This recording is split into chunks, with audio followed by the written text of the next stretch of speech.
Europe 1. Le grand direct des médias, Jean-Marc Morandini. Et vous le savez, vous l'entendez depuis ce matin sur Europe 1, le fait média du jour, c'est donc l'hebdomadaire Closer qui lève un tabou en révélant ce matin la possible liaison entre le président François Hollande et la comédienne Julie Gaillet. Une rumeur qui courait déjà depuis plusieurs mois. Des photos volées viendraient donc confirmer cette liaison restée jusque-là secrète, ou en tout cas dans le non-dit. Avec nous pour décrypter cet événement, Bastien Mignot, notre expert en communication et médias. Bonjour Bastien. Bonjour Jean-Marc. Alors on commence par évoquer les révélations faites par le magazine Closer. Oui, et ce qui se passe depuis hier soir 23h, Jean-Marc, est tout à fait inédit dans l'histoire de la Ve République. La vie privée du chef de l'État est allée à la vue d'un journal People, et ce sur 7 pages photos à l'appui. Closer a dynamité une exception française, celle du respect par les médias de la vie intime des dirigeants politiques. Alors on va revenir d'abord, si vous le voulez bien, sur la chronologie, car elle est édifiante. Dès hier après-midi, une rumeur insistante a commencé à circuler au sein des rédactions parisiennes, annonçant l'arrivée imminente sur Internet d'une info liée à la vie privée de François Hollande, qui pourrait, en termes de bruit médiatique, éclipser l'affaire Dieudonné,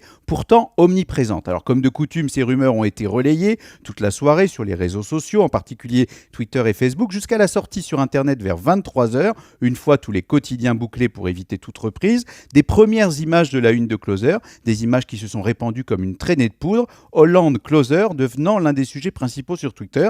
Et puis l'enchaînement a été rapide et traditionnel. Les sites d'information ont repris les images et les textes, puis les chaînes info ce matin, jusqu'au communiqué de François Hollande lui-même à 7h18 du matin.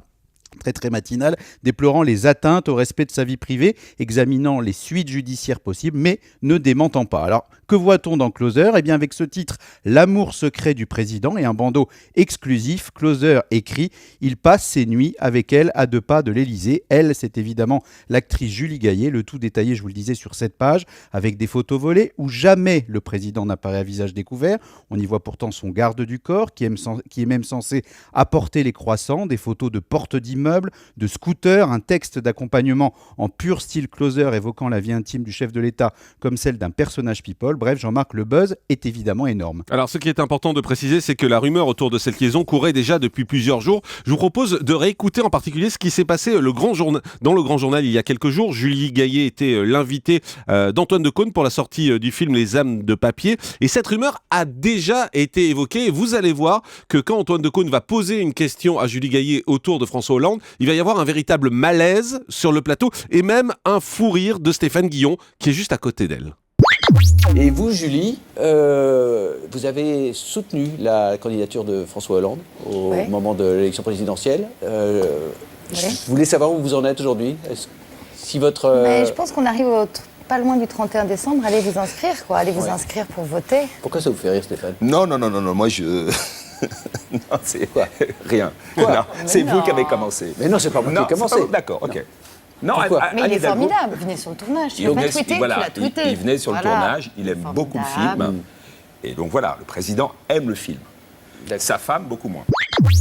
Voilà, on comprend tous les sous-entendus, bien évidemment, dans cette petite phrase. Il faut noter d'ailleurs qu'après cette prestation au Grand Journal, l'Élysée avait fait un communiqué en démentant le fait que François Hollande était allé sur le tournage de ce film. Donc voilà, c'était un peu confus et compliqué tout ça. Alors Bastien, cette information, on le disait, c'est la fin d'un tabou français qui tombe désormais. Les politiques sont des people, y compris le président de la République. Exact, Jean-Marc, et c'est sans doute ça qui explique l'ampleur médiatique immédiate prise par la publication de Closer. Les présidents Giscard d'Estaing, Mitterrand, Chirac, Sarkozy ont fait l'objet de rumeurs ou d'insinuations sur leur vie sentimentale, mais jamais un journal n'avait fait fuiter la moindre information sur ce sujet, et encore moins des photos, au nom du sacro-saint respect de la vie privée, à l'exception notable de l'affaire Mazarine en 93, où Paris Match avait publié les photos du président et de sa fille jusqu'alors cachées, mais avec, on va dire, l'assentiment implicite de François Mitterrand. Un signe des temps, sans doute, vous le voyez, que certains appellent transparence et d'autres qualifient de voyeurisme. C'est en tout cas la fin de l'omerta, avec ce principe, on sait tout, on ne montre rien, on ne dit rien et on ne publie rien. Ça, désormais, c'est fini. Et c'était pourtant la règle